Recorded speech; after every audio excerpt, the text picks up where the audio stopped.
Hello everyone, welcome back to another episode of JustNoMil. In today's episode, Emil tells me I'll be fine after my miscarriage, then makes it all about herself. Emil insinuated I'll neglect my baby. My Mil and Sil are trying to intervene and control my whole wedding. Before we get started, make sure to subscribe so you will never miss a video. So let's get started. Emil tells me I'll be fine after my miscarriage, then makes it all about herself.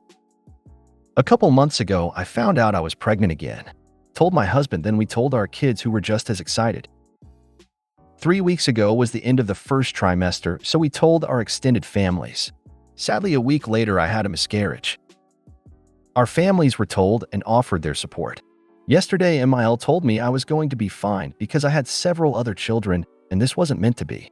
Then after a few minutes, she became emotional and started crying over her grandbaby she never got to meet. When I asked her how I should feel after losing the baby, she became angry and said that I was being rude and inconsiderate of her feelings. She then went upstairs to cry and hug my kids. My husband, who had been outside for a few minutes, so he hadn't heard our conversation. I told him when he got back inside. He told me he would talk to his mom when she came back downstairs. She stayed up there for half an hour before my husband had to go up and ask her to leave so our children could go to bed. She asked if he actually was asking her to leave. My husband told her yeah, and said they needed to have a serious conversation tomorrow. She left, only saying goodbye to the kids. Then 2 hours later, sent a text saying I had been inconsiderate of her feelings and owed her an apology.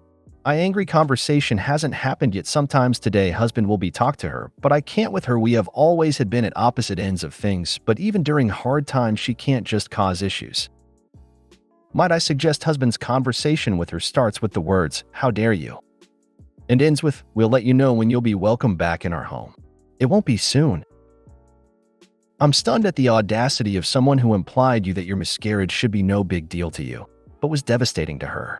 I would be concerned what she was saying to the kids when she was upstairs grieving.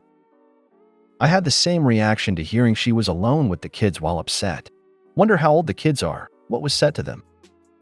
I'm sorry, Opie, for your loss and your Emil's lack of support, or basic human kindness. Any person who thinks their grief over a lost child is more important than the grief if a parent of that lost child is not in their right mind. No can react ever again. Grandma needs a timeout. She's being entitled *TCH. I had a lot of losses, so I get it up. Just focus on you.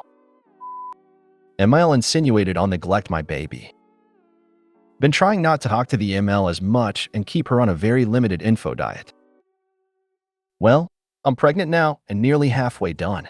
Thankfully, Emil lives 7+ hours away, so I don't have to deal too much with her opinions/unwarranted advice regarding pregnancy and the baby. She calls my husband yesterday. She's been calling him every other day for at least an hour each time, and is pleasant at first. I usually go off and pretend I'm not around, but this time I thought, hey, it's been a while, let's just be cordial.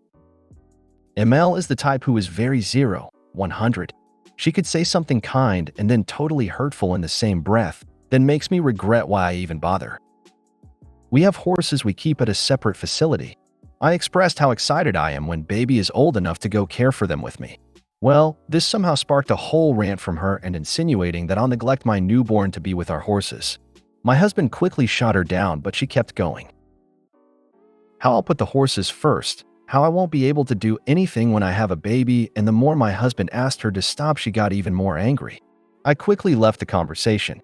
Then she started going on about how we know nothing about raising babies, despite me being a career nanny for many years and helped raise all my siblings.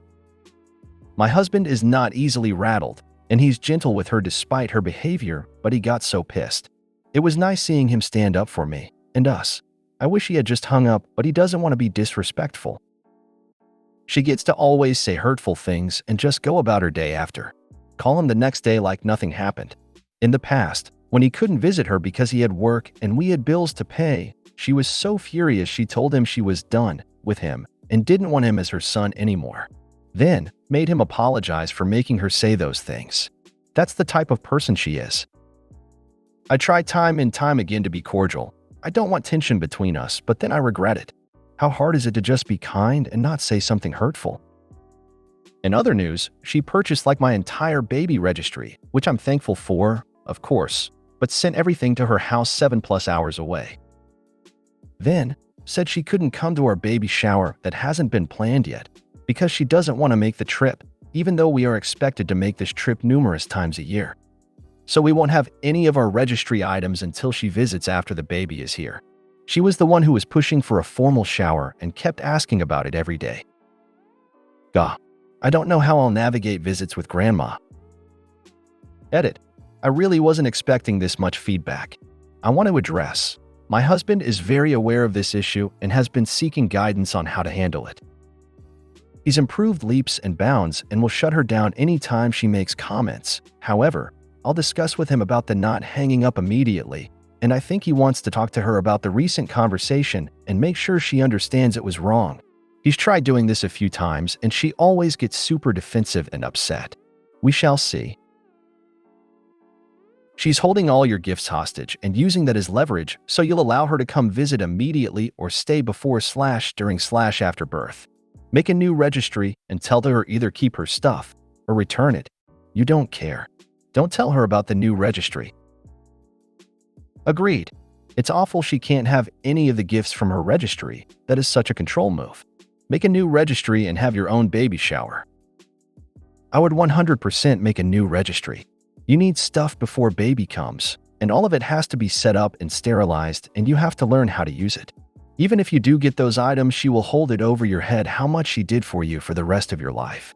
Just make a new one and pretend she didn't get anything. DH is being abused. He thinks it's normal because his abuser programmed him to think so. He needs professional help to understand that. Someone versed in enmeshment and childhood trauma. But right now, you need all of DH's attention as you prepare for LO. The clock is counting down. Tell him he can't be spending so much time and emotional energy on someone outside of his family. ML is extended family now. He's about to become a father, and you need him to act like one. It will also be his job to protect you and LO in the 4th trimester. Against everyone, especially MIL. I would have a serious conversation about subjecting LO to DH's abuser. She has strong narcissistic tendencies and will see LO as her baby. If you read other posts here, you'll see what a nightmare that will be. You might have to be the mama bear until DH learns ways to stand up for you all. A little research on narcissism will be quite eye-opening. The good news is that they all use the same playbook and are thus incredibly predictable. Knowledge is power. Husband needs to learn the phrase, "Mom, that's enough. I'm ending the call," and hang up. I can't be the only one who thinks she had all the registry stuff sent to her so she can set up a nursery in her home. I'd be tempted to troll her by putting the baby in a clean feed bucket and sending her a photo. LMAO girl, she is hella using those presents as blackmail. Your baby doesn't get their presents until they see grandma? Just gross. Do another registry. Anything she ends up giving you, return it. My Mil and Sil are trying to intervene and control my whole wedding. Me and my fiancé have been together for 4 years and engaged for 2. We have always had a good relationship with a few ups and downs as any normal couple. We have always been able to get through everything together. I have always gotten along with his family until recently. As we are trying to plan a wedding, everyone keeps trying to give their opinion. I don't mind getting opinions, I am open to ideas. However, at the end of the day, it is our wedding, and we want to do whatever we like. My fiancé has never cared about the wedding planning. He always leaves it up to me and tells me to do what makes me happy. Him and I come from 2 different traditions. Until now, we have been trying to do both of our traditions, but it has been mostly what they want to do, and I have not been able to do any of my traditions. For the wedding, me and my fiancé agreed we will be doing both of our traditions. My in-laws have been supportive until recently. My mother-in-law and sister-in-law told me that the girl's side isn't supposed to send a lot of people to the wedding. I told them I understand, so I will be only inviting my dad's siblings and my mom's siblings and my first cousins. But then I was told that I might not even be able to invite all of them either. My fiancé is also the one paying for the wedding. I told my Mil and Sil that my uncles and aunts have all raised me and I cannot tell them that they aren't invited to my wedding. My Sil told me that maybe to the wedding I can invite just my cousins. I had told her that if I invite one cousin and not the other, or just my cousins and not my aunts and uncles, then none of my family are coming and I will not have anyone from my family at my wedding, and the wedding will only be their family. I tried to explain to my fiancé that if my parents can't have their siblings there, then my parents will not be attending my wedding either. I also told my fiancé that if my family can't come to my wedding, I also won't be attending and do not want to have a wedding. My in-laws want to have a wedding but invite everyone from their family and only my parents to mine. I asked my Sil when she got married if she had all her aunts, uncles, and cousins, and she replied with yes. So how is my wedding any different? I am at the point where I do not want to deal with this anymore, and I not even want a wedding anymore. My fiancé and I fought last night, and we both said some hurtful things. I told him that if I tell my uncle he is invited but my two cousins aren't invited, then my uncle will not attend, and he told me okay, let him not come. All of a sudden my fiancé is siding with his family on this. This was supposed to be a fun and exciting time for me, and I am miserable and don't even want a wedding and can't wait for it to be over. Why would I have a wedding if my family can't attend? Do I need to rethink my whole relationship? They're lying about their tradition. They just don't want your family there for some reason. Are they embarrassed about your family? No, they have no reason to be. They've met my parents a handful of times and my aunts and uncles only twice.